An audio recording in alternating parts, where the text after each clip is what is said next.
our sessions. So today, one of the key player of this conference is the Kapula Martin Daka. He's going to introduce WTA, Public Toilet Project in Zambia. He will introduce. So he is now Chief Executive Officer for Ukachipali Integrated Project, UIP project since 2014. Now, let's welcome the last speaker, Martin Daka. Hello. Okay, so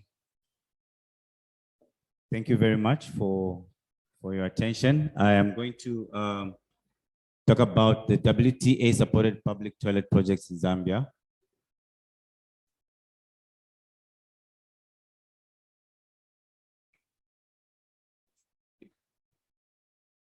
Let's go to the next slide. Let's run it. Yeah. Okay, so UIP has been involved with WTA since 2017, and we acknowledge the importance of toilets and the effective management of sanitation and ecology. And of course, understanding that poor management of human waste poses serious sanitation and ecological challenges globally. And as it has been estimated that half of the world population has no access to safe toilets.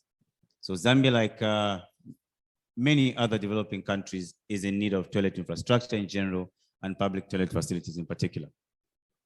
So our engagement with WTA is that we have been engaged through various meetings, and we are currently the local coordinating and implementing partner for the World Toilet Association in Zambia. So in 2019, served as an initial point when UIP, together with Chanama Hills College Hospital, then responded to one of WTA's annual calls for project proposals regarding public toilets. So every year, WTA issues calls for public toilet proposals, where we are invited to respond to these calls by virtue of applying to get support to install public ablutions. So the success of this application opened many doors for more successful applications to WTA's subsequent calls, which culminated to more projects being highlighted shortly. And key success determinants of WTA-supported projects include verifiable collaboration with government, suitable location and community need, involvement and application by the local authority, among others. So these are very, very important aspects that need to be considered when you are drawing up an application for the WTA public toilet support projects. So Chanama Hills College Hospital public toilet cost about $35,000 which came directly from WTA, but however, through the implementation process, we did realize that the cost of the infrastructure that we were putting up was much more, and therefore we got additional support from the Global Dry Toilet Association of Finland. We must be aware that during the call for proposals, WTA's maximum amount of money support to a project is $35,000. However, if your proposal indicates that there is need for more financial support, as an applicant, we must indicate where additional support is going to come from. And in this case, it is envisioned that the local applicant itself should be able to have at least some funds or mobilize funds through its stakeholder base. In this regard, it is very important that that indication is given, so much so that when the fund is exhausted, that comes from WTA, the support fund that is supposed to be assured from additional partners should be able to kick in. So the location for this project is at Chanama Hills Hospital, and the partners in this project were WTA, UIP, Chanama Hills Hospital, Levi Mwanawasa Medical University, and the Lusaka City Council. The international collaborating partner here is the Global Dry Toilet Association of Finland that assisted with additional support fund to help to complete the project. The beneficiaries there stand as the Chanama Hills hospital, Levi-Mwanawasa Medical University students, the patients, public, and surrounding communities. The stakeholders there stand as government, basically the Ministry of Local Government and Rural Development, Ministry of Water Development and Sanitation, Ministry of Health, private and public institutions, NGOs, and civil society organizations. We do acknowledge and do believe that there is no single entity that has got the responsibility to sort out problems that we are facing in this country and over the world over. Therefore, it calls for collaboration and also community participation in ensuring that there is sustainability. In the absence of that, then there can be no sustainability. Many kind of infrastructure has been dilapidated because it is associated with the financier. The financier owns the project. Why? Because the financier has no aspect of engaging the community or other partners. It might not be so, but others might just not be interested to take a part or something like that. But therefore, it is important to acknowledge and understand that every person that lives today is a shareholder and is a stakeholder in the poo business. We always manufacture poo, and poo is a resource. And how we manage it is very important in determining also how we manage our own health. Let's go to the next slide. Sorry, let's go back. Okay, Katende Market Public Toilet Project. A project that costed $30,000 US. Of course, this is the minimum amount that was spent. However, there was additional support that came from the Global Right Toilet Association of Finland as well. And the stakeholders as follows. WTA, UIP, Jubilee Women's Integrated Highway Markets Trust, Chongwe Municipal Council, and so basically, and GDTF. This proposal was initiated through our collaboration with the Jubilee Women's Integrated Markets Trust. As a partner, Jubilee identified a location, a viable location that needed support. And Jubilee requested for engagement with the necessary stakeholder that could offer support. So through the authorization of the municipalities, the Chongwe Municipal Council, an application was made to WTA, and WTA considered supporting that project. So you can see that the beneficiaries just go beyond the individual marketeers and stuff, but also the road users. It's just after the toll gate. If you do a basic analysis of how many vehicles pass through a toll gate in a day, they could be more than 2,500, maybe 5,000, you never know. And assuming that each and every road crosser from the toll gate stops over at a toilet facility before they hit the Great East Road, because there are no public toilets along the way. And I think Ministry of Local Government, or is it the council, they have certain penalty units that are charged when somebody is either peeing publicly or shitting indiscriminately. Hello? Am I correct? What are the penalty units that are charged? 3,000 penalty units, if I'm not mistaken, if you are caught peeing indiscriminately. So there's already penalties that are put in place, but the enforcement is where we are yet to get to speed. However, that is why there is a call that we should reach an open defecation-free status as a country, and therefore government launched an open defecation-free strategy in 2018 during the event of the first sanitation summit. Let's proceed. These are the pictures for the completion inspection for 2021 projects, and that was what you see there is Chainama Hills College Hospital infrastructure, and below there is the Jubilee initiated project in Katende Market. So this year, we have been beneficiaries again as a country to 2 more projects. There is a Chibolia Market project, which is getting a new toilet infrastructure, as well as a refurbishment of an old ablution block. So the new infrastructure is worth $35,000 US, and the other one is worth 30,000.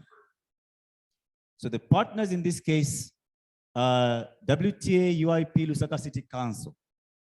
And these partners are not cast in stone, because we are missing very key partners there who are the community. And it calls for engagement for all parties if we are going to have sustainability in this location. There was infrastructure which is being cleaned up right now and made up, but it has been dilapidated because there's been behavioral attitudes that are not helping to maintain that infrastructure. There was infrastructure that was run down, that was dilapidated, and basically that was vandalized. How do you vandalize a life-saving aspect? Everybody needs a toilet. When we wake up, nobody stays the whole day without going to the toilet. How do you go and break down a toilet? So we're saying that there has to be engagement and constant calls for collaboration, not only with institutions, but the greater institution is the community themselves, that they should be active in participating in such kind of projects, because when there is community involvement, there is sustained infrastructure installation and less resistance actually into the process of infrastructure installation. Let us proceed, leader. So what you see there is the refurbishment project that is being undertaken, and you are seeing the before, and what you're seeing on the far end is the current state. It is beyond that, but not yet fully completed. Next slide, please. Then what you see here is a new public toilet that is being done. These are pictures that were taken some few days or weeks ago. During the implementation process, we are working within a time frame of a month to execute both projects, and we are intending to go through a handover ceremony tomorrow.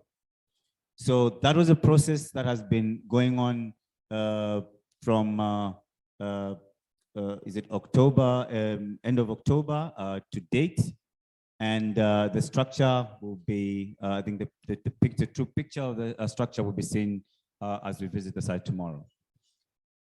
Zimba Town Council. In the process to access financing or support from the WTA, it is very imperative that we understand the process. A call is issued on online, and they are forms to fill. And those forms require that we provide accurate information with regards to the application. You need to ensure that you have land assured on which that infrastructure must be installed.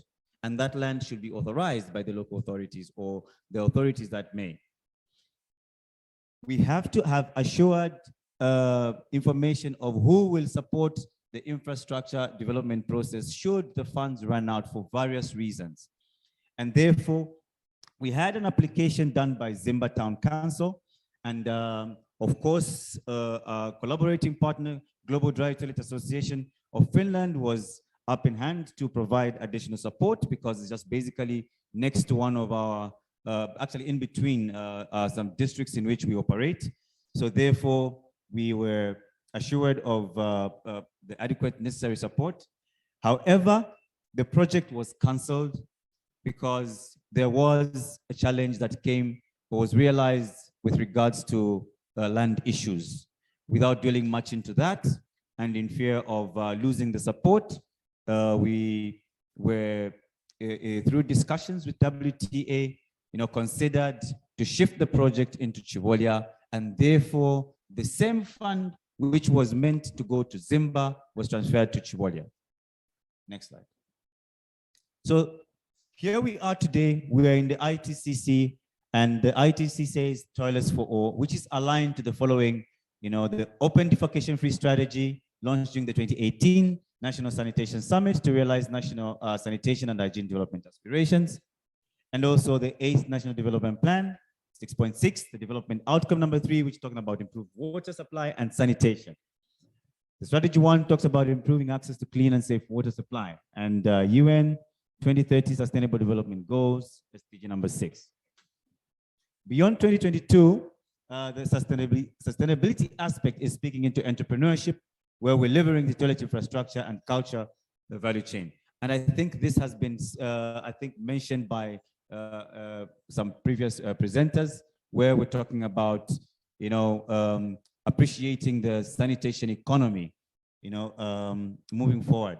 To contextualize the toilet value chain in sanitation and the overall circular economy, through innovate, through continuous research and development, which cannot be overemphasized. Harnessing the completed public toilets to generate income, jobs, and improve livelihood. I think, and somebody else also made an example to say, if, for instance, you are leaving a coin a day in a toilet, multiply that by the number of users and the frequency. The amount of money you'll be able to realize is immeasurable. Therefore, why can't we use the toilet as a business or invest in the toilet as a business? And there's that much more beyond the infrastructure itself. There's the material which you gather from the toilet. According to the presentation given by Sari from the Global Dry Toilet Association of Finland, which speaks into aspects of composting, from excrement that is in a dry toilet. There's also aspect of generating energy from biogas and many other things, charcoal briquettes and stuff from the waste material.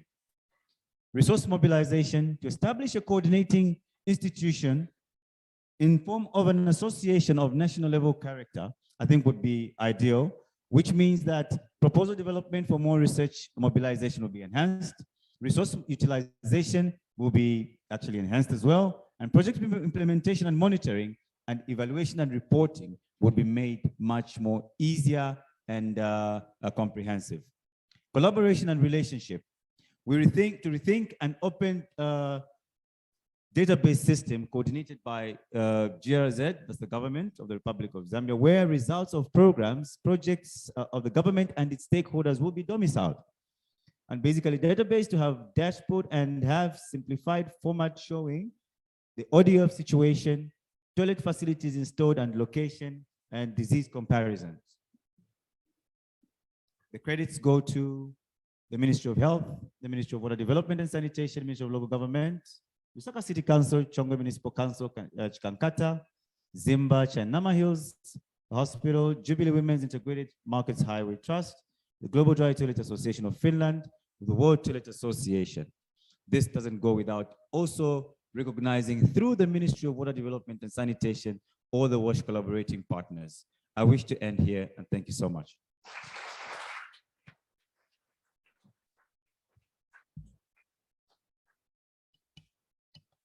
Thank you, Martin. Excellent presentation and strong commitment for the operation and maintenance of the established system. Yeah, thank you. I think today's champion for sanitation and hygiene is yourself.